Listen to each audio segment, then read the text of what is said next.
Hi friends, எல்லோருக்கும் வணக்கம். எல்லோரும் எப்படி இருக்கீங்க? நல்லா இருக்கீங்களா? இன்றைக்கி அந்த கதையோட அடுத்த பகுதி தான் பார்க்க போகிறோம். அதுக்கு முன்னாடி நீங்கள் செய்ய வேண்டிய விஷயம் என்ன அப்படின்னு கேட்டிங்கன்னா, மறக்காமல் நம்ம சேனலை சப்ஸ்கிரைப் பண்ணிக்கேன். கீழே இருக்க பெல் பட்டனையும் கிளிக் பண்ணுங்கள். அப்போ தான் நான் போடக்கூடிய வீடியோஸ் எல்லாமே உடனுக்குடனே உங்களுக்கு நோட்டிஃபிகேஷன் வரும். ஸோ மறக்காமல் சேனலை சப்ஸ்கிரைப் பண்ணிவிட்டு வீடியோ பாருங்கள் ஃப்ரெண்ட்ஸ். வாங்க நம்ம கதைக்குள்ளே போகலாம். ஒரு சில விஷயங்களுக்கு நீங்கள் யாரையும் காரணம் சொல்லாமல் அதுக்குன்னு சொல்லிவிட்டு நம்ம இருந்தனாலே போதும். அதை தாண்டி நம்ம யாரையும் சொல்லணுங்கிற அவசியம் இல்லை அப்படின்னோடனே, அதெல்லாம் எனக்கு புரியுதுமா, புரியாமல் இல்லை.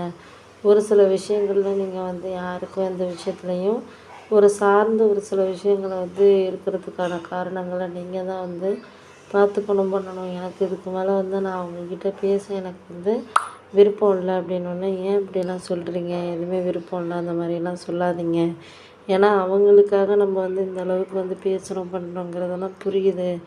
ஆனால் அந்த புரிகிற விஷயங்களை புரிகிற மாதிரி நம்ம எடுத்துக்கிட்டோம்னாலே போதும். அதை அவங்க எடுத்து பேசுகிறதுக்கு கொஞ்சம் டைம் ஆகும் அப்படின்னோடனே, ஆமாம் அதெல்லாம் உண்மை தான். நீங்கள் எதுக்குமே ஒரு சில லிமிட்டுங்கிறது இருக்குல்ல, அந்த லிமிட்டை நம்ம ஒரு சில விஷயங்களில் கடந்து இது பண்ணிக்கிறதுனா ஓகே தான். அதை தாண்டி நம்ம யாரையும் எந்த விஷயத்துக்கும் சொல்கிற மாதிரி இல்லை அப்படின்னோடனே, அதெல்லாம் உண்மை தான் நீங்கள் சொல்கிறது. எனக்கு இதுக்கு மேலே யார்கிட்டையும் அந்த விஷயத்துலையும் நம்ம குறை சொல்கிற மாதிரி இல்லை அப்படிங்கிற மாதிரி தான் இருக்குது அப்படின்னோடனே, அதெல்லாம் நான் உங்ககிட்ட சொல்கிறதுக்கான ஒரு டைம்ங்கிறது இருக்குது. அந்த டைமை எப்படி பயன்படுத்திக்கணும், பண்ணணும், செய்யணும். நம்மளால் முடியாத விஷயங்கள்னு இல்லாதப்போ நம்ம அதுக்கு தகுந்த மாதிரி தானே ஒரு சில விஷயங்களை இது பண்ணிக்கிட்டு இருக்க மாதிரி இருக்குது அப்படின்னோடனே, கரெக்டு தான், நான் இல்லைங்களே. ஆனால் அதுக்காக நான் யாரையும் குறை சொல்லவும் விரும்பலை. குறை சொன்னால் சொல்லிக்கிட்டே இருக்கலாம். அதுக்கு இடையில நம்மளுக்கு என்ன விஷயங்கள் கிடைக்கிது, கிடைக்கல அப்படிங்கிறதெல்லாம் நம்ம யாருக்கும் இந்த விதத்துலேயும் நம்ம இது பண்ணக்கூடாது அப்படின்னோடனே, ஆமாம் அதெல்லாம் உண்மை தான். நீங்கள் சொல்கிற விஷயங்கள்லாம் நம்மளுக்கு புரியாமல் இல்லை. புரிஞ்சுக்கிட்டு ஒரு சில விஷயங்களை நம்ம வாழ்க்கையில் நகர்த்தி போகிறது தான் நம்மளுக்கு நல்லது. அதையெல்லாம் நம்ம மனசார ஒரு சில விஷயங்களை ஏற்றுக்கிறதுக்கான டைமிங்கிறது இருக்குது. அந்த டைமிங்கை நம்மளுக்கு என்ன விஷயத்துக்கு வேணும் அப்படிங்கிறத நம்ம பார்த்துக்கணும், பண்ணிக்கணும்.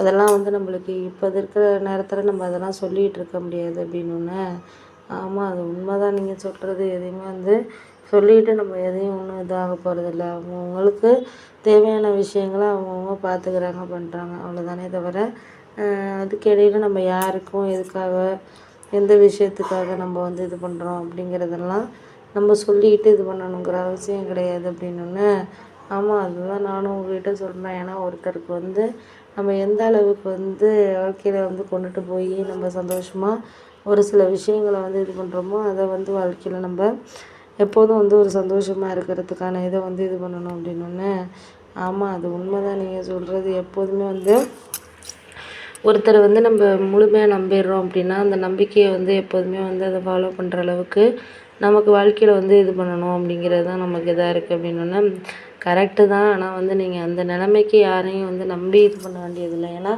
ஒருத்தர் நம்மளுக்கு எந்த அளவுக்கு நம்புகிறாங்க அப்படிங்கிறத போக போக உங்களுக்கு நான் தெரியப்படுத்துகிறேன். ஏன்னா நம்மளுக்கு வேணுங்கிற விஷயங்களை நம்ம எடுத்துக்கிட்டால் தான் உண்டு. அடுத்தவங்க நமக்காக பேசி இது பண்ணுவாங்கலாம் நம்ம சொல்ல முடியாது அப்படின்னோடனே, ஆமாம் அதுக்காக தான் நான் உங்ககிட்ட முடிஞ்ச அளவுக்கு எதையுமே சரிப்படுத்திக்கிறதுக்கு பார்த்துக்கணும். அதை தாண்டி நமக்கு யாரையும் எந்த விஷயத்துக்காகவும் சொல்லிகிட்டு இருக்க வேண்டிய அவசியம் இல்லை.